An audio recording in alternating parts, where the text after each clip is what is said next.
Naskah ini menelusuri perjalanan epik Ali bin Abi Thalib, sosok paradoks yang memadukan keberanian singa Allah di medan laga dengan kearifan seorang sufi yang mendalam.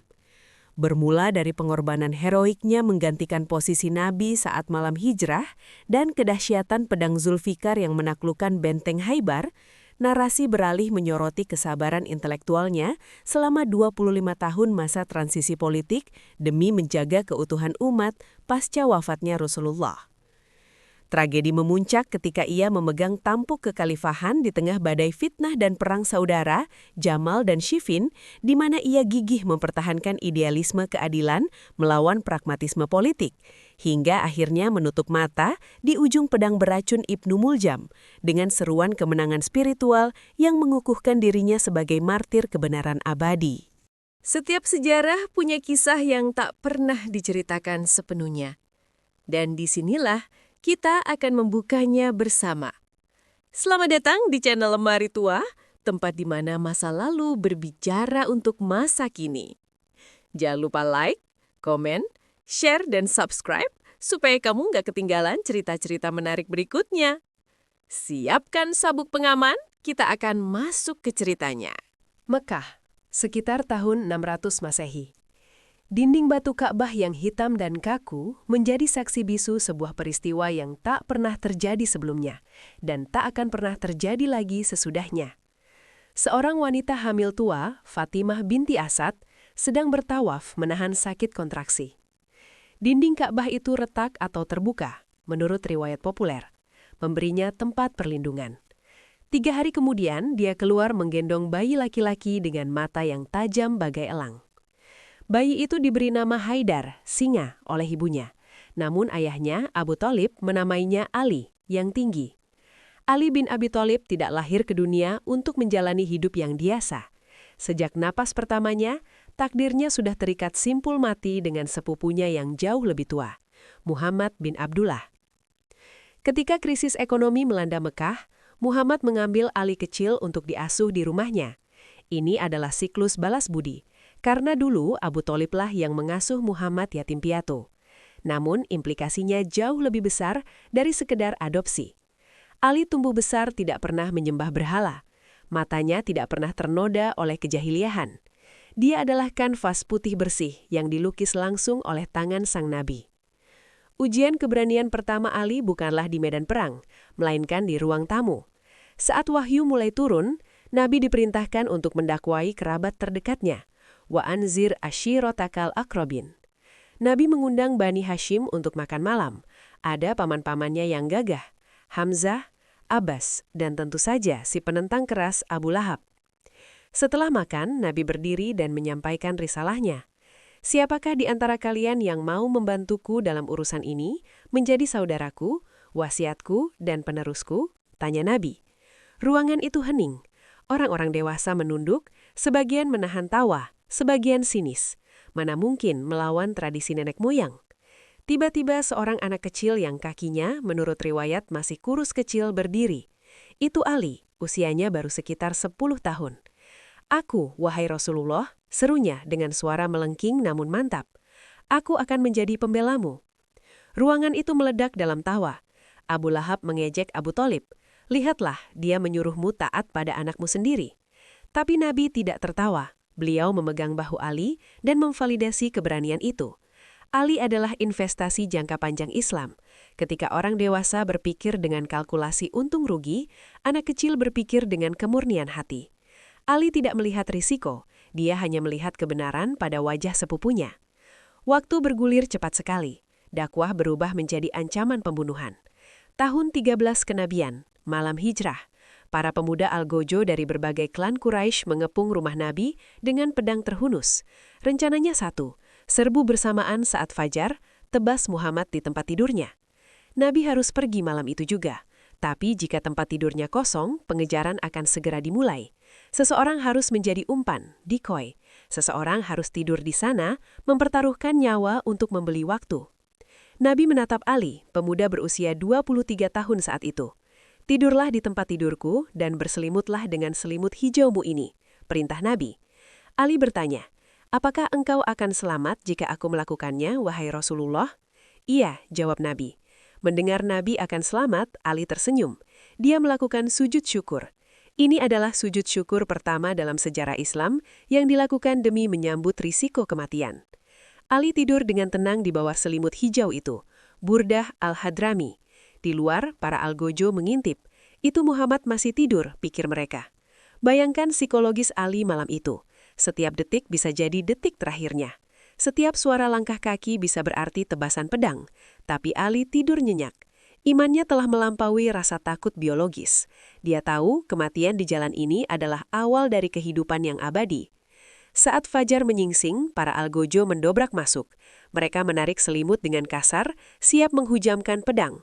Terkejut, bukan wajah tua Muhammad yang mereka lihat, tapi wajah muda Ali yang menatap mereka dengan sorot mata singa. "Di mana Muhammad?"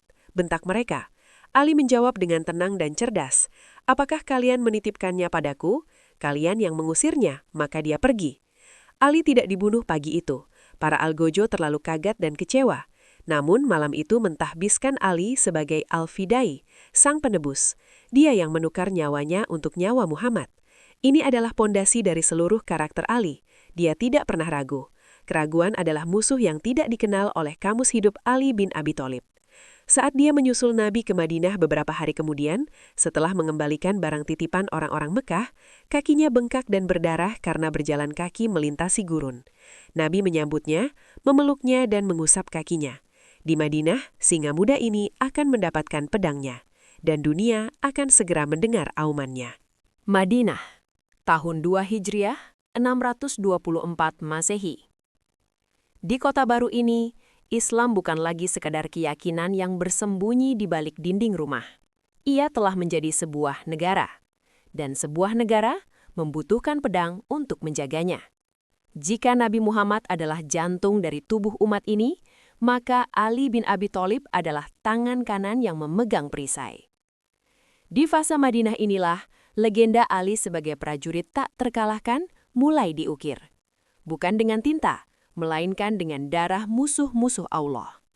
Usianya baru memasuki awal 20-an, namun aura keberaniannya membuat para veteran perang Quraisy sekalipun berpikir 2 kali untuk menatap matanya.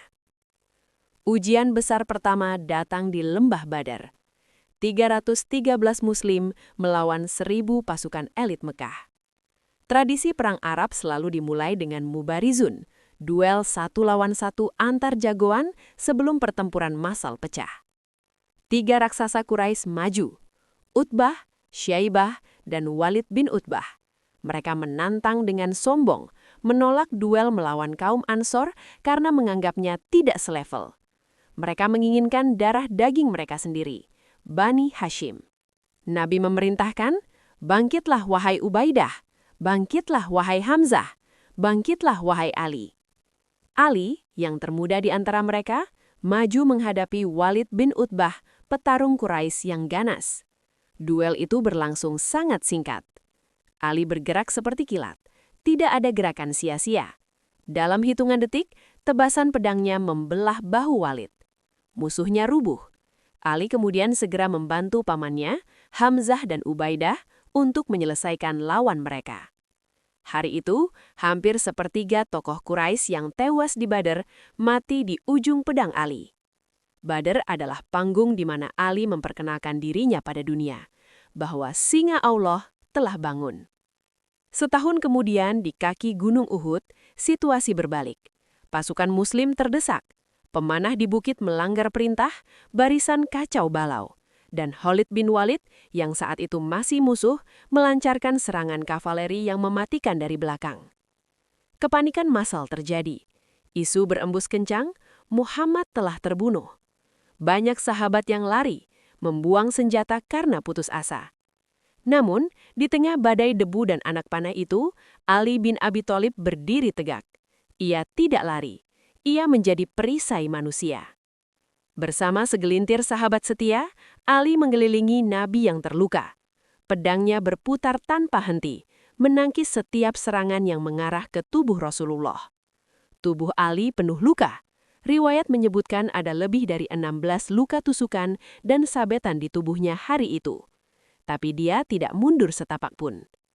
Di momen inilah, menurut banyak riwayat sejarah dan siroh, terdengar seruan dari langit yang dinisbatkan kepada malaikat Jibril yang menggema di medan perang.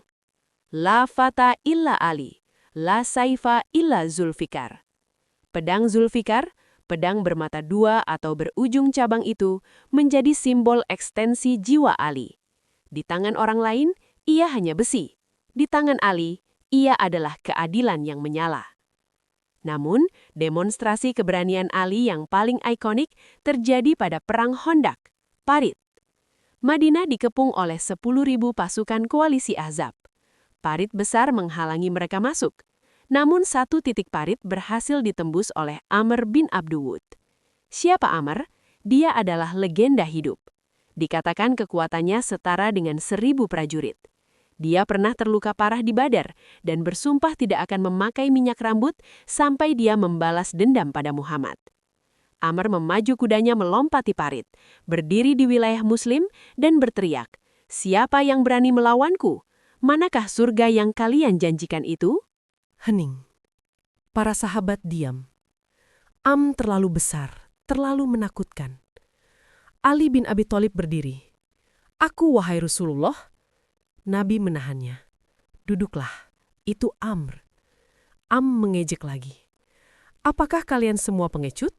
Suaraku sampai serak berteriak memanggil kalian." Ali berdiri lagi. "Aku, wahai Rasulullah." Nabi menahannya lagi. Khawatir pada keselamatan sepupu tercintanya. Sampai ketiga kalinya, Ali mendesak. Akhirnya Nabi memberikan sorbannya, memberikan pedangnya, dan berdoa. "Ya Allah, Engkau telah mengambil Ubaidah dari kuda Badar, dan Hamzah di Uhud. Maka lindungilah Ali untukku." Ali berjalan kaki mendekati Amr yang menunggang kuda raksasa. Tertawa melihat pemuda kecil itu. "Siapa kau?" Ali bin Abi Thalib. Mendengus. "Aku tidak mau membunuhmu. Ayahmu adalah teman lamaku. Pulanglah, paman-pamanmu yang lebih tua yang harusnya maju." Ali menjawab dengan tenang. "Tapi aku suka membunuhmu di jalan Allah."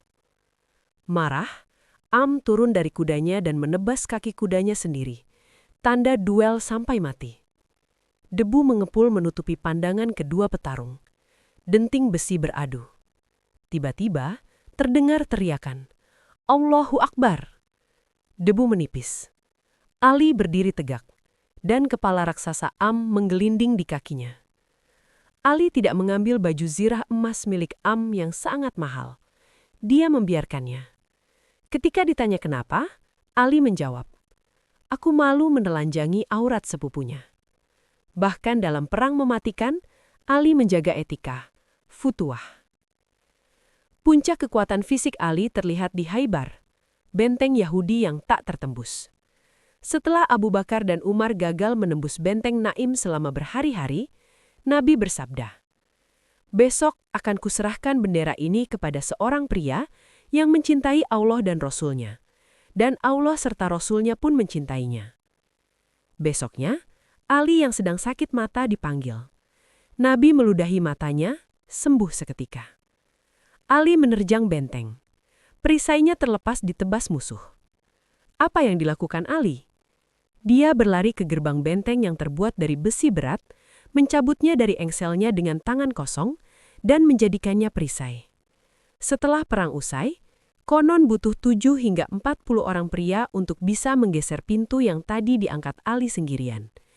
Ini bukan lagi kekuatan massal. Ini adalah kekuatan spiritual, ruhaniyah, yang memanifestasi ke fisik. Di balik sosok dewa perang yang menakutkan ini, Ali adalah seorang pemuda yang pemalu dalam urusan cinta. Hatinya tertambat pada putri bungsu Nabi, Fatimah Az-Zahra. Banyak tokoh besar melamar Fatimah, termasuk Abu Bakar dan Umar, namun ditolak halus oleh Nabi. Ali ingin melamar, tapi dia miskin. Hartanya hanyalah seekor kuda, pedang, dan baju zirah. Dia merasa tidak pantas. Namun, didorong oleh sahabat, Ali memberanikan diri. Dia duduk di depan Nabi. Diam 1000 bahasa, keringat dingin mengucur. Nabi tersenyum melihat tingkah Ali. "Apakah engkau datang untuk melamar Fatimah?" Ali mengangguk malu. "Apa yang kau punya untuk mahar?" tanya Nabi. "Aku tidak punya apa-apa," jawab Ali jujur. "Di mana baju zirah utama yang pernah kuberikan padamu?" "Ada padaku." "Jualah itu dan jadikan mahar." Ali menjual baju perangnya seharga 480 dirham. Uang itu digunakan untuk pesta walimah sederhana dan membeli perlengkapan rumah tangga. Gilingan gandum, bantal berisi sabut kurma, dan bejana air. Pernikahan Pangeran Ilmu dan Putri Nabi ini tidak dirayakan di istana, tapi di rumah tanah liat yang sempit. Kehidupan rumah tangga mereka sangat keras secara ekonomi. Tangan Fatimah kasar dan melepuh karena setiap hari menggiling gandum sendiri. Punggung Ali sakit karena mengangkut air. Suatu hari, mereka meminta pembantu kepada Nabi. Namun Nabi justru memberi mereka sesuatu yang lebih baik. Tasbih sebelum tidur. Subhanallah 33 kali, Alhamdulillah 33 kali, Allahu Akbar 34 kali. Nabi mengajarkan bahwa kekuatan jiwa lebih penting daripada bantuan tenaga fisik. Di rumah kecil inilah lahir Hasan dan Husain, kedua cucu sayang Nabi. Ada satu momen manis yang menggambarkan dinamika mereka. Suatu hari, Nabi mencari Ali ke rumah Fatimah, tapi Ali tidak ada karena sedang ngambek kecil. Perselisihan rumah tangga biasa, dan tidur di masjid di atas tanah berdebu. Nabi mendatangi Ali, melihat tubuh menantunya penuh debu, lalu mengusap punggung Ali sambil berkata lembut, "Bangunlah, wahai Abu Turab, bapaknya debu." Panggilan itu menjadi gelar kesayangan Ali seumur hidupnya.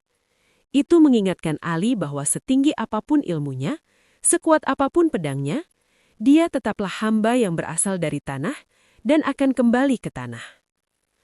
Apa yang membuat Ali berbeda dari pahlawan perang lain seperti Achilles atau Khalid bin Walid? Jawabannya ada pada kontrol diri. Ada sebuah kisah masyhur, sering dikaitkan dengan Ali dalam perang Handak atau lainnya. Ali sudah menjatuhkan musuh dan siap menebas lehernya. Tiba-tiba, musuh itu meludahi wajah Ali. Ali berhenti. Dia menyarungkan pedangnya dan mundur. Musuhnya bingung. "Kenapa kau tidak membunuhku?" Ali menjawab, "Tadi aku bertarung demi Allah. Tapi saat kau meludahiku, aku marah karena egoku. Jika aku membunuhmu saat aku marah, aku bukan mujahid. Aku hanyalah pembunuh." Inilah esensi futuwah Islam. Keberanian Ali bukan tentang kemampuan membunuh, tapi kemampuan menahan diri saat dia bisa membunuh. Dia adalah antitesis dari kekerasan buta. Dia adalah pedang yang memiliki mata hati. Selanjutnya pedang Zulfikar itu akan masuk ke dalam sarungnya untuk waktu yang sangat lama. Wafatnya Nabi akan membawa Ali ke dalam ujian yang jauh lebih berat daripada perang, kesunyian. Bagaimana sang singa bertahan hidup ketika dia harus melihat haknya diambil, istrinya wafat, dan umat terpecah belah, namun dia memilih diam demi keutuhan agama? Madinah, Rabiul Awal 11 Hijriah, 632 Masehi. Pedang Zulfikar yang biasanya menyala di medan perang, kini tergantung dingin di dinding rumah tanah liat itu. Pemiliknya, Ali bin Abi Tholib, sedang sibuk melakukan tugas terakhirnya sebagai saudara Nabi, memandikan jenazah Rasulullah yang suci. Sementara Ali membasuh tubuh Nabi dengan air mata yang bercampur air, di luar rumah, badai politik sedang bergemuruh. Di Sakifah Bani Sa'idah, para elit Muhajirin dan Ansor sedang berdebat sengit tentang siapa yang berhak memegang tongkat kekuasaan. Ketika Ali selesai menguburkan Nabi, dia mendapati realitas telah berubah. Abu Bakar telah dibaiat sebagai khalifah. Bagi Ali, ini adalah pukulan ganda. Dia kehilangan figur ayah, guru, dan pemimpin spiritualnya, sekaligus kehilangan posisi politik yang, menurut keyakinan sebagian besar Bani Hashim, seharusnya menjadi haknya, berdasarkan peristiwa Ghadir Khum. Namun, apa yang dilakukan singa Allah ini? Apakah dia menghunus Zulfikar dan memenggal mereka yang dianggapnya pengkhianat? Tidak, Ali memilih jalan sunyi, jalan yang jauh lebih sulit daripada perang fisik, perang melawan ego. Dalam sebuah khutbah yang terkenal, kelak tercatat dalam Nahjul Balagah, Ali menggambarkan perasaannya saat itu dengan metafora yang menyayat hati. Maka aku bersabar, meski di mataku ada debu, pedih, dan di tenggorokanku ada tulang, tersedak. Aku melihat warisanku dirampas. Ali menyadari satu hal krusial. Jika dia mengangkat senjata menuntut haknya, Islam yang baru seumur jagung akan hancur lebur dalam perang saudara. Romawi dan Persia akan tertawa melihat umat Muhammad saling bunuh. Demi keutuhan Islam, sang singa rela dirantai oleh kesabarannya sendiri. Ujian kesabaran Ali belum mencapai puncaknya. 6 bulan setelah wafatnya Nabi, istri tercintanya, Fatimah Az-Zahra, jatuh sakit. Fatimah sangat terpukul oleh kematian ayahnya dan konflik politik yang terjadi, termasuk sengketa tanah Fadak.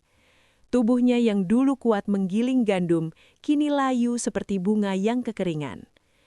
Malam itu, Fatimah memanggil Ali. Dia memberikan wasiat yang memilukan.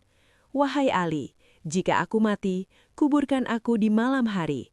Jangan biarkan orang-orang yang telah menyakitiku menghadiri pemakamanku." Ali menuruti permintaan itu. Di keheningan malam Madinah, hanya ditemani anak-anaknya yang masih kecil, Hasan, Husain, Zainab, Ummu Kulsum, dan segelintir sahabat setia, seperti Salman dan Abu Dzar. Ali memandikan jenazah istrinya. Saat tangan Ali menyentuh rusuk Fatimah, tangisnya pecah tanpa suara. Dia teringat betapa berat beban yang ditanggung putri Nabi ini. Ali menguburkan Fatimah di lokasi yang dirahasiakan. Hingga kini, tidak ada yang tahu pasti di mana makamnya. Setelah meratakan tanah kuburan, Ali berdiri sendirian di tengah kegelapan. Dulu, dia punya Nabi. Lalu dia punya Fatimah sebagai tempat bersandar. Kini, keduanya telah pergi. Ali bin Abi Thalib, pahlawan Khaybar yang mampu menjebol gerbang besi, malam itu pulang ke rumah dengan langkah gontai, menanggung kesepian yang tak tertanggungkan. Dia menjadi single father bagi anak-anak yatim piatu di tengah lingkungan politik yang dingin. Masa kekhalifahan bergulir. Abu Bakar wafat, digantikan oleh Umar bin Khattab. Di era Umar, Islam mengalami ekspansi militer gila-gilaan. Kekayaan membanjiri Madinah. Namun, disinilah peran unik Ali muncul. Dia tidak menjauh dari pemerintahan, tapi juga tidak memegang jabatan eksekutif. Dia memposisikan diri sebagai penjaga moral dan intelektual.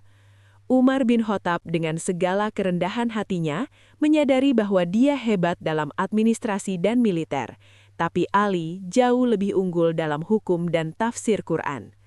Umar sering berkata, "Aku berlindung kepada Allah dari masalah yang pelik di mana tidak ada Abul Hasan, Ali, di sana." Salah satu kasus legendaris menunjukkan kejeniusan Ali. Seorang wanita dituduh berzina karena melahirkan bayi hanya dalam waktu 6 bulan setelah menikah. Orang-orang hendak merajamnya. Ali datang dan berteriak, "Tunggu, dia tidak bersalah." Umar bertanya, "Bagaimana mungkin? Kehamilan normal adalah 9 bulan." Ali mengutip 2 ayat Al-Quran dengan matematika cepat. Para ibu hendaklah menyusukan anak-anaknya selama 2 tahun penuh, 24 bulan. Quran Surat Al-Baqarah 233. Mengandungnya sampai menyapihnya adalah 30 bulan. Quran Surat Al-Akhlaf 15. Ali berkata, jika 30 bulan dikurangi 24 bulan masa menyusui, sisanya adalah 6 bulan. Jadi masa minimal kehamilan dalam Quran adalah 6 bulan. Wanita itu selamat. Umar berkata, seandainya tidak ada Ali, celakalah Umar. Ali menjadi ensiklopedia berjalan bagi umat. Ketika para sahabat lain sibuk menaklukkan kota-kota di Persia, Ali sibuk menaklukkan makna-makna Al-Quran, menjaga kemurnian ajaran agar tidak tergerus oleh budaya asing yang masuk.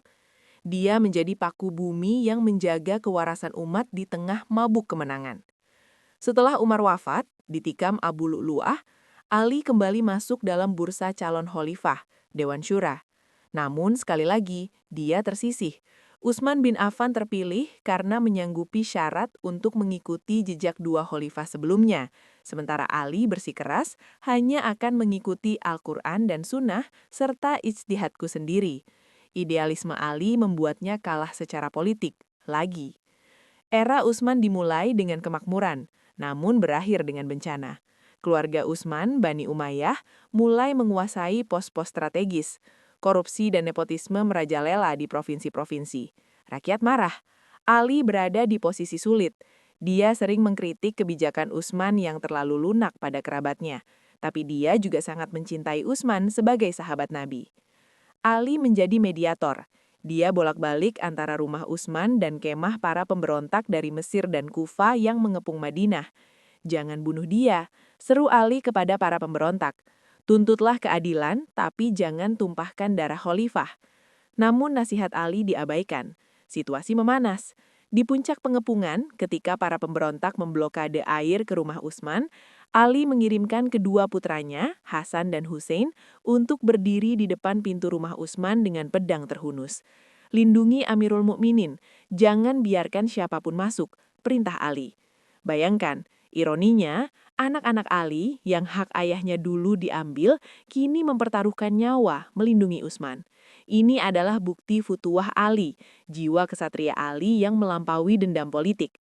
Tragedi itu akhirnya pecah. Pemberontak menyelinap lewat atap tetangga dan membunuh Utsman yang sedang membaca Al-Quran. Darah khalifah memuncrat membasahi mushaf. Madinah kaos, tidak ada pemerintahan. Kota dikuasai preman dan pemberontak. Rakyat panik, mereka butuh pemimpin, segera. Mata semua orang tertuju pada satu nama, satu-satunya sahabat senior yang tersisa, yang bersih, yang berilmu, yang memiliki darah Nabi, Ali bin Abi Thalib. Massa berbondong-bondong mendatangi rumah Ali. Mereka menggedor pintu, berteriak memintanya menjadi khalifah. Ali menolak, carilah orang lain. Aku lebih baik menjadi wazir, penasihat bagi kalian, daripada menjadi amir, pemimpin. Ali tahu, memimpin umat dalam kondisi sekacau ini adalah bunuh diri. Siapapun yang naik tahta akan mewarisi api. Namun desakan semakin gila. Tolhah dan Zubair, dua sahabat senior, mendesak. Muhajirin dan Ansor mendesak. Apakah kau tega melihat agama Allah hancur tanpa pemimpin? Tanya mereka. Pertanyaan itu meluluhkan Ali. Demi agama, bukan demi kekuasaan. Dengan berat hati, Ali menerima baiat itu. Bukan di tempat tertutup seperti Sakifah, tapi di Masjid Nabawi secara terbuka. Namun saat Ali mengulurkan tangannya untuk dibaiat, dia melihat tangannya sendiri. Tangan yang dulu memegang Zulfikar dengan gagah, kini gemetar.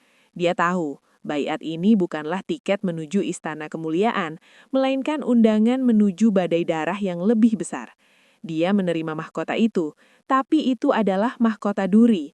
Ali naik ke mimbar. Pidato pertamanya bukan janji manis kesejahteraan.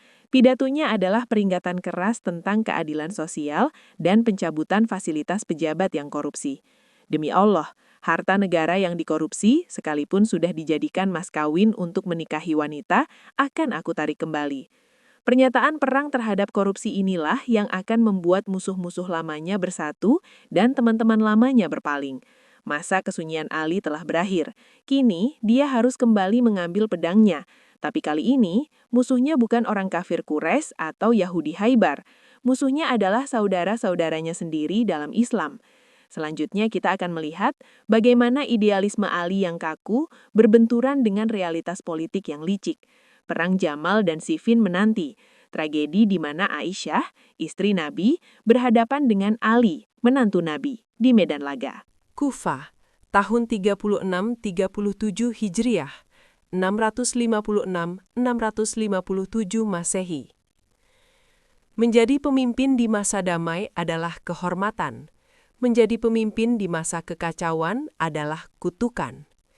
Ali bin Abi Thalib menerima baiat bukan di atas permadani sutra, melainkan di atas bara api.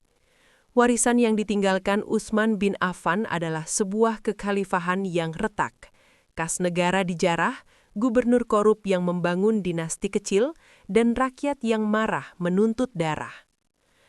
Langkah pertama Ali sebagai khalifah mengejutkan semua politisi Madinah. Para penasehat, termasuk Mughirah bin Syubah, menyarankan Ali untuk bermain cantik. Pertahankan dulu para gubernur Utsman, seperti Muawiyah di Syam, saran mereka. Tunggu sampai kekuasaanmu stabil, baru pecat mereka pelan-pelan. Itu adalah nasihat politik yang masuk akal, pragmatisme. Tapi Ali bin Abi Thalib bukan politisi, dia adalah pemegang mandat langit. Demi Allah, aku tidak akan menjilat demi kekuasaan, jawab Ali tegas. Aku tidak akan membiarkan kezoliman berkuasa walau hanya sebentar. Ali mengambil sapu lidi, dia membersihkan negara, dia memecat seluruh gubernur korup seketika. Dia menarik kembali tanah-tanah negara yang dibagi-bagikan kepada elit. Dia menyamakan tunjangan dari Baitul Mal. Seorang bekas budak hitam Persia mendapat jumlah yang sama dengan bangsawan Quraisy. Ali ingin mengembalikan Islam ke titik nol, ke masa Nabi. Akibatnya fatal. Para elit yang kenyamanannya terganggu mulai bersatu melawan Ali. Mereka menggunakan satu isu sensitif sebagai senjata, darah Utsman. Ali melindungi pembunuh Utsman, teriak mereka. Padahal Ali tidak mampu menghukum pembunuh karena mereka adalah ribuan massa yang kini menguasai jalanan. Ali butuh stabilitas dulu untuk menegakkan hukum, tapi musuhnya tidak memberinya waktu sedetik pun. Badai pertama datang dari arah yang paling menyakitkan, keluarga sendiri. Aisyah, istri Nabi, bersama Talhah dan Zubair, dua sahabat yang dijamin masuk surga, pergi ke Basra. Mereka menuntut qisas atas kematian Utsman. Ali terpaksa keluar dari Madinah, meninggalkan kota Nabi untuk selamanya, menuju Irak untuk memadamkan pemberontakan ini. Di padang pasir dekat Basra, dua pasukan berhadapan. Ini adalah momen paling surrealis dalam sejarah Islam. Di satu sisi ada Ali, menantu Nabi, di sisi lain ada Aisyah, istri Nabi. Pedang yang dulu bersama-sama mengusir kaum kafir, kini saling terhunus. Ali berusaha sekuat tenaga mencegah perang. Dia mendatangi Zubair di garis depan tanpa senjata. "Wahai Zubair," kata Ali lembut, "ingatkah engkau suatu hari Nabi pernah berkata padamu, engkau akan memerangi Ali dan engkau berada di pihak yang salah?" Zubair tersentak, ingatannya kembali.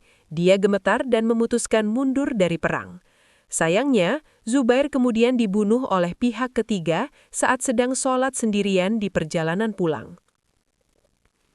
Namun, provokator dari kedua belah pihak yang takut perdamaian terjadi melepaskan anak panah di pagi buta. Perang pecah. Pertempuran berpusat di sekeliling unta yang ditunggangi Aisyah dalam tandu tertutup besi. Pasukan berebut memegang tali kekang unta itu. Puluhan tangan putus ditebas. Inilah perang Jamal, unta. Ketika pasukan Ali akhirnya menang, hal pertama yang dilakukan Ali bukanlah merayakan kemenangan. Dia berlari menuju tandu Aisyah. "Apakah engkau baik-baik saja, wahai ibu?" tanyanya penuh hormat. Ali tidak memperlakukan Aisyah sebagai tawanan perang. Dia mengawalnya kembali ke Madinah dengan pasukan khusus wanita yang menyamar sebagai pria, memastikan kehormatan Ummul Mukminin terjaga. Malam itu, Ali berjalan di antara tumpukan jenazah sahabat-sahabatnya sendiri. Dia melihat jasad Talhah. Dia duduk, membersihkan tanah dari wajah sahabat lamanya itu, dan menangis terseduh-seduh. "Alangkah baiknya jika aku mati 20 tahun sebelum hari ini." Kemenangan militer ini adalah kekalahan bagi jiwa Ali. Setelah Basra aman, Ali memindahkan ibu kota ke Kufah, Irak. Namun musuh sebenarnya baru menampakkan diri. Di Damaskus, gubernur Syam yang cerdik, Muawiyah bin Abu Sufyan menolak berbaiat. Muawiyah adalah antitesis Ali. Jika Ali adalah idealisme murni, Muawiyah adalah jenius politik, Machiavellian. Muawiyah menggantung baju gamis Utsman yang berlumuran darah di mimbar Masjid Damaskus, mengipasi kemarahan rakyat Syam. Dia membangun narasi, Ali adalah bagian dari komplotan pembunuh Utsman. Ali tidak punya pilihan. Dia memimpin pasukan besar menuju Syam. Mereka bertemu di Siffin, di tepi sungai Eufrat. Di sini, perbedaan karakter keduanya terlihat jelas. Pasukan Muawiyah tiba lebih dulu dan menguasai sumber air sungai. Mereka memblokade air agar pasukan Ali mati kehausan. Pasukan Ali menyerang dan berhasil merebut sungai itu. Para jenderal Ali bersarak, biarkan mereka mati kehausan seperti mereka lakukan pada kita. Tapi Ali menggeleng, tidak, air adalah hak setiap makhluk hidup, biarkan mereka minum. Ali memberikan air kepada musuh yang akan membunuhnya besok hari. Itulah Ali.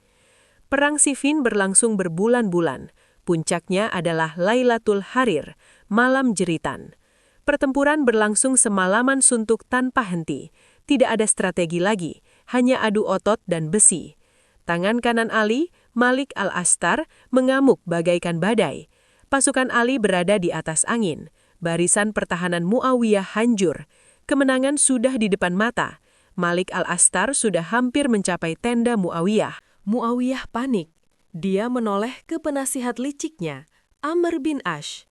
"Kita tamat, Amr?" Amr bin Ash tersenyum tipis. "Belum.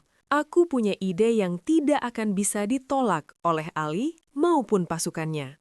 Amr memerintahkan pasukan Syam untuk menancapkan mushaf Al-Quran di ujung tombak mereka. Ribuan Al-Quran diangkat tinggi-tinggi ke langit. Teriakan menggema, "Mari kita kembali ke hukum Allah.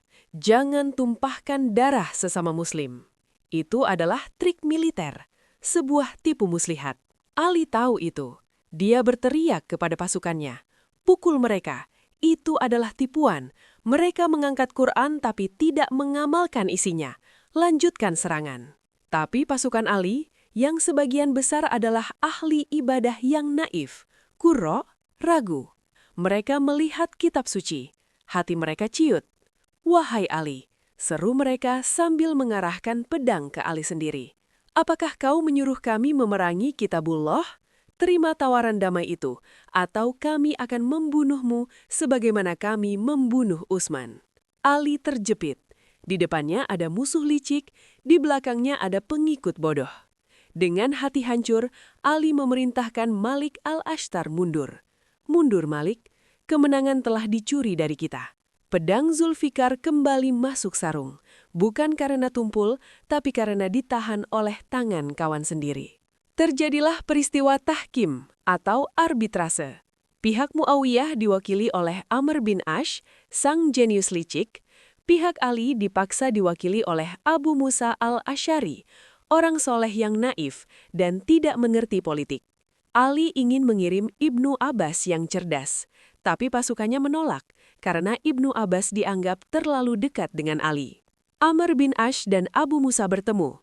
Amr berkata, "Wahai Abu Musa, demi persatuan umat, mari kita berdua copot pemimpin kita masing-masing, Ali dan Muawiyah, lalu biarkan rakyat memilih yang baru." Abu Musa setuju, ide bagus. Di depan ribuan orang, Abu Musa maju lebih dulu. Dia melepaskan cincinnya. "Saya mencopot Ali dari kekhalifahan sebagaimana saya mencopot cincin ini." Giliran Amr bin Ash maju. Dia tersenyum licik. "Saya setuju Abu Musa mencopot Ali. Maka saya tetapkan Muawiyah sebagai khalifah sebagaimana saya pasangkan cincin ini di jari saya." Kekacauan meledak. Abu Musa tertipu mentah-mentah. Secara de facto, Ali kehilangan legitimasi politiknya. Muawiyah kini memproklamirkan diri sebagai khalifah. Tragedi Siffin tidak berhenti di situ. Kelompok pasukan Ali yang tadi memaksa Ali menerima arbitrase, kini justru menyalahkan Ali karena menerima hasil arbitrase. "Kau telah berhukum kepada manusia, bukan hukum Allah," teriak mereka. "Kau kafir, Ali?" Logika mereka bengkok dan ekstrim. Merekalah kaum Khawarij, mereka yang keluar. Mereka memisahkan diri dari pasukan Ali, pergi ke Nahrawan, dan mulai menteror penduduk sipil. Siapapun yang tidak sepaham dengan mereka dianggap kafir dan halal darahnya. Ali yang kini dikhianati dari segala sisi harus mengangkat pedang lagi. Kali ini dia harus membantai bekas pengikutnya sendiri di pertempuran Nahrawan. Ali menang secara militer, tapi hatinya hampa. Dia melihat mayat-mayat penghafal Quran yang sesat pikir itu bergelimpangan. Ramalan Nabi terniang di telinganya. Akan muncul sekelompok orang yang membaca Quran tapi tidak melewati tenggorokan mereka. Mereka melesat keluar dari agama seperti anak panah melesat dari busurnya. Akhir tahun 39 Hijriyah, wilayah kekuasaan Ali menyusut drastis. Mesir jatuh ke tangan Muawiyah, Syam hilang, Ali tinggal memiliki Kufa yang penduduknya plin-plan dan sering mengkhianatinya. Dalam sebuah khutbah yang penuh kepahitan, Ali menegur penduduk Kufa. Wahai orang yang berbadan lelaki, tapi berjiwa bukan lelaki. Kalian telah memenuhi hatiku dengan nanah dan menyesakkan dadaku dengan amarah. Aku ingin Allah memisahkan aku dari kalian dan menggantikan kalian dengan kaum yang lebih baik. Ali bin Abi Thalib, pangeran ilmu yang dulu dielu-elukan, kini berjalan sendirian di lorong-lorong Kufa yang gelap. Dia adalah khalifah tanpa istana, jenderal tanpa pasukan yang setia. Mahkota duri itu telah melukai kepalanya terlalu dalam. Namun Ali tetap teguh. Dia tidak mau menggunakan uang negara untuk menyuap kesetiaan, seperti Muawiyah. Dia tetap makan roti kering yang keras, menjahit sandalnya sendiri, dan menegakkan keadilan walau langit runtuh. Di kejauhan, 3 orang Khawarij sedang berkumpul di Mekah, mengasah pedang beracun. Mereka bersumpah untuk membunuh 3 pemimpin yang dianggap sumber fitnah. Muawiyah, Amr bin Ash, dan Ali. 2 yang pertama akan selamat, tapi yang ketiga, takdir telah menunggu di waktu subuh. Selanjutnya, kita akan menyaksikan fajar terakhir sang singa. Bagaimana pukulan pedang beracun itu justru disambut Ali dengan teriakan kemenangan. Demi Tuhan Ka'bah, aku telah beruntung. Kufa, Ramadan 40 Hijriah, Januari 661 Masehi. Malam itu, langit Kufa terasa lebih pekat dari biasanya. Angin gurun berhembus membawa debu. Seolah alam sedang menahan napas, menunggu sebuah tragedi besar. Di dalam sebuah rumah sederhana, Ali bin Abi Thalib terbangun dari tidurnya. Dia menatap langit-langit kamar dengan pandangan yang tenang, namun penuh kerinduan. Selama beberapa hari terakhir, Ali sering bergumam tentang sebuah janji lama. 30 tahun yang lalu, di Perang Khandaq, Rasulullah pernah mengusap janggut Ali dan kepala Ali sambil bersabda, "Wahai Ali, orang yang paling celaka dari umat terdahulu adalah penyembelih unta Nabi Salih. Dan orang paling celaka dari umat terakhir ini adalah dia yang akan memukulmu di sini, kepala, hingga basahlah ini, janggut, dengan darahnya." Malam itu, Ali tahu waktunya telah tiba. Dia keluar ke halaman rumah. Angsa-angsa peliharaannya, hadiah dari sahabat, tiba-tiba berkerumun menghalanginya, berkuak-kuak karas seolah menahannya pergi. Ali tersenyum sedih, menyingkirkan angsa-angsa itu dengan lembut dan berkata kepada anak-anaknya, "Biarkan mereka, sesungguhnya mereka adalah para penangis yang sedang meratap." Ali bin Abi Thalib mengencangkan ikat pinggangnya. Dia berjalan menembus kegelapan menuju Masjid Kufa untuk mengimami sholat subuh. Langkah kakinya mantap, seolah dia sedang berjalan menuju pesta pernikahan, bukan menuju kematian. Sementara itu, di balik bayang-bayang pilar masjid, sesosok manusia sedang meringkuk dengan pedang terhunus di balik jubahnya. Dia adalah Abdurrahman bin Muljam al-Muradi, seorang hafiz, penghafal Al-Quran, ahli ibadah yang dahinya hitam karena sujud, namun hatinya telah diracuni oleh fanatisme Khawarij. Sebulan sebelumnya, di Mekah, Ibn Muljam bertemu dengan 2 rekannya, Al-Burak dan Amr bin Bakar. Mereka menyimpulkan bahwa sumber segala kekacauan umat Islam adalah 3 orang pemimpin, Ali, Muawiyah, dan Amr bin As. Mereka bersumpah di depan Ka'bah untuk membunuh ketiganya secara serentak pada malam 19 Ramadan. "Kita sucikan bumi dari orang-orang fasik ini," kata mereka dengan keyakinan sesat. Takdir berkata lain. Di Damaskus, Muawiyah selamat karena hanya terluka di bokong. Di Mesir, Amr bin As selamat karena sakit perut dan tidak memimpin sholat, wakilnya yang terbunuh. Tapi di Kufa, Ali bin Abi Thalib tidak memiliki pengawal. Dia menolak dikawal karena prinsipnya, penjaga terbaikku adalah ajal. Jika belum waktunya, panah pun akan meleset. Jika sudah waktunya, benteng baja pun takkan berguna. Azan subuh berkumandang.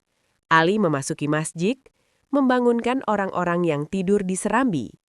Asyolah, asyolah. Ali berdiri di mihrab. Dia mengangkat takbiratul ihram. Saat Ali sedang sujud atau baru bangkit dari sujud menurut riwayat lain, Ibn Muljam lompat keluar dari persembunyiannya. Dia mengayunkan pedang yang telah direndam racun ganas selama 40 hari. Dia berteriak, "Hukum itu milik Allah, wahai Ali, bukan milikmu." Ceras. Pedang itu menghantam kepala Ali, tepat di bekas luka lama yang didapatnya dari perang Handak. Darah segar memuncrat, membasahi janggut putihnya, persis seperti nubuat Nabi. Reaksi Ali bukanlah teriakan kesakitan atau kutukan. Di tengah kekacauan itu, terdengar suara lantang dari bibir sang singa. Fustu warrobil Ka'bah. Demi Tuhan Ka'bah, aku telah beruntung. Beruntung? Bagaimana mungkin seseorang yang kepalanya terbelah merasa beruntung? Bagi Ali ini adalah garis finish. Ini adalah tiket pertemuannya kembali dengan kekasih hatinya, Muhammad Sallallahu Alaihi Wasallam, dan istrinya, Fatimah. Penderitaan duniawi, pengkhianatan politik, dan kesunyian selama 30 tahun akhirnya berakhir. Sang singa akhirnya pulang. Jamaah masjid menangkap Ibn Muljam. Mereka menyeretnya dengan kemarahan yang meluap-luap. Ali dibobong ke rumahnya. Wajahnya pucat, racun mulai menyebar ke aliran darahnya. Ketika Ali melihat Ibn Muljam yang diikat erat, Ali bertanya, "Apakah ikatan itu tidak terlalu kencang? Kendurkanlah." Lalu Ali disuguhi semangkuk susu untuk menetralisir racun. Ali meminumnya sedikit, lalu menyodorkan sisanya kepada Ibn Muljam, pembunuhnya. "Berikan ini padanya. Dia pasti haus," kata Ali. Orang-orang menangis melihat pemandangan itu. Bagaimana mungkin ada hati seluas ini? Ali kemudian memanggil kedua putranya, Hasan dan Husain. Dia memberikan instruksi hukum yang menjadi standar keadilan Islam tertinggi. "Wahai Bani Abdul Muthalib, janganlah kalian menumpahkan darah kaum muslimin dengan alasan Amirul Mukminin telah terbunuh. Jangan bunuh siapapun kecuali pembunuhku. Lihatlah, jika aku mati karena pukulannya ini, maka pukullah dia 1 kali pukulan saja. Jangan kalian mutilasi mayatnya. Jangan siksa dia." Bahkan di ambang kematian, Ali tidak membiarkan emosi mengalahkan syariat. 1 nyawa dibayar 1 nyawa. Tidak boleh ada balas denda massal. 2 hari Ali bertahan melawan racun. Selama itu, dia tidak berbicara tentang politik atau kekuasaan. Dia mewasiatkan tentang anak yatim, tetangga, dan Al-Quran. Allah, perhatikanlah para anak yatim. Jangan biarkan mulut mereka lapar. Allah, perhatikanlah tetangga kalian. Pada malam ke-21 Ramadan, ruh suci itu perlahan meninggalkan raganya. Kalimat terakhir yang diucapkannya adalah syahadat. La ilaha illallah. Ali bin Abi Thalib wafat dalam usia 63 tahun, sama seperti usia wafatnya Nabi Muhammad dan Abu Bakar. Karena takut kaum Khawarij akan menggali dan menodai makamnya, Hasan dan Husain menguburkan ayah mereka secara rahasia di tengah malam di sebuah lokasi tak bertanda di Najaf, yang kelak menjadi pusat ziarah besar. Tanah merata kembali. Sang pangeran ilmu telah menyatu dengan debu. Sesuai gelarnya Abu Turab. Kematian Ali menandai berakhirnya era Khulafaur Rasyidin. Namun, sosok Ali meninggalkan jejak yang membingungkan sekaligus mempesona bagi sejarawan. Ali adalah sebuah paradoks yang indah. 1, dia adalah petarung paling brutal di medan perang, tapi juga sufi paling lembut di malam hari. 2, dia adalah orator paling fasih, warisannya terangkum dalam kitab Nahjul Balaghah atau Puncak Kefasihan. tapi dia memilih diam selama 25 tahun demi persatuan. 3. Dia adalah penguasa tertinggi, tapi dia menambal sandalnya sendiri dan makan roti kering yang harus dipatahkan dengan lutut saking kerasnya. Mengapa Ali gagal secara politik? Para analisis seperti Gibbon atau Madeline sering menyimpulkan, Ali gagal karena dia terlalu suci untuk politik. Politik membutuhkan kompromi, diplomasi abu, dan sedikit kelicikan. Ali menolak semua itu. Bagi Ali, kebenaran adalah garis lurus. Dia tidak mau menyuap musuh atau memanipulasi teman. Dalam dunia yang penuh tipu daya, seperti Muawiyah, kejujuran Ali menjadi kelemahan strategis, namun menjadi kemenangan moral abadi. Perhatikan siklus hidup Ali bin Abi Thalib. Dia lahir di dalam Ka'bah, rumah Allah, dan dia mati, syahid, di dalam masjid, rumah Allah. Hidupnya dimulai di tempat suci dan berakhir di tempat suci. Dia adalah satu-satunya manusia dalam sejarah yang memiliki privilege spiritual seperti ini. Ali adalah jembatan. Dia menghubungkan masa kenabian dengan masa kerajaan. Dia adalah korban dari transisi zaman yang menyakitkan. Umat Islam terpecah karenanya. Sunni menghormatinya sebagai khalifah keempat, Syiah mengagungkannya sebagai imam pertama. Namun di luar perdebatan teologis itu, sosok Ali berdiri tegak sebagai monumen kemanusiaan. Kata-kata mutiaranya masih dikutip oleh pemimpin dunia hingga hari ini. Salah satunya yang dikirimkan dalam surat kepada Gubernur Mesir, Malik al-Ashtar. Manusia itu ada dua jenis. Mereka adalah saudaramu dalam iman atau saudaramu dalam kemanusiaan. Asadullah, singa Allah, itu telah pergi. Tapi aumannya tentang keadilan masih menggema di lorong-lorong sejarah, mengingatkan kita bahwa menang secara politik itu sementara, tapi menang secara prinsip itu abadi. Dan malam itu di Kufah, saat Barah membasahi janggutnya, Ali bin Abi Thalib telah memenangkan pertarungan terbesarnya. Kehidupan Ali bin Abi Thalib adalah manifestasi sempurna dari konsep futuwah, kesatria, di mana kekuatan fisik yang dahsyat berjalan beriringan dengan kelembutan spiritual yang mendalam. Ia bukan sekadar singa Allah yang aumannya menggetarkan musuh di medan Badar dan Khandaq, tetapi juga seorang intelektual sufi yang mampu menahan diri selama 1/4 abad dalam kesunyian demi menjaga keutuhan umat. Keberanian terbesarnya justru terlihat bukan saat ia mengayunkan pedang Zulfikar, melainkan saat ia menyarungkannya kembali ketika diludahi musuh, membuktikan bahwa baginya perang adalah jalan suci penegakan hukum Tuhan, bukan pelampiasan ego atau dendam pribadi. Sebagai khalifah, Ali mewakili pertarungan abadi antara idealisme murni melawan pragmatisme politik yang licik. Masa pemerintahannya yang penuh gejolak, diwarnai pengkhianatan dan perang saudara, bukanlah bukti kegagalan administratif, melainkan bukti keteguhannya memegang prinsip. Ali menolak bermain kotor atau menyuap loyalitas demi melanggengkan kekuasaan, memilih jalan sunyi keadilan yang tidak populer. Ketegasannya mencabut fasilitas elit dan membela rakyat kecil menjadikannya pemimpin yang dimusuhi oleh para pencari dunia, namun dicintai oleh sejarah sebagai standar moral tertinggi kepemimpinan Islam pasca Nabi. Akhirnya, tragedi di mihrab Kufah menjadi penutup yang menyempurnakan siklus hidupnya yang bermula di Ka'bah dan berakhir di masjid. Seruannya saat pedang beracun menebas kepalanya, "Demi Tuhan Ka'bah, aku telah beruntung," menegaskan bahwa bagi Ali, kematian bukanlah teror, melainkan pintu gerbang pertemuan kembali dengan sang kekasih. Warisannya tetap abadi melintasi zaman sebagai pintu ilmu dan simbol perlawanan terhadap kezaliman, mengajarkan bahwa kemenangan sejati tidak diukur dari seberapa lama seseorang berkuasa, tetapi seberapa setia ia pada kebenaran hingga napas terakhir. Temukan paradoks memukau dari singa Allah yang aumannya menggetarkan medan perang, namun hatinya begitu lembut hingga menyodorkan susu kepada pembunuhnya sendiri.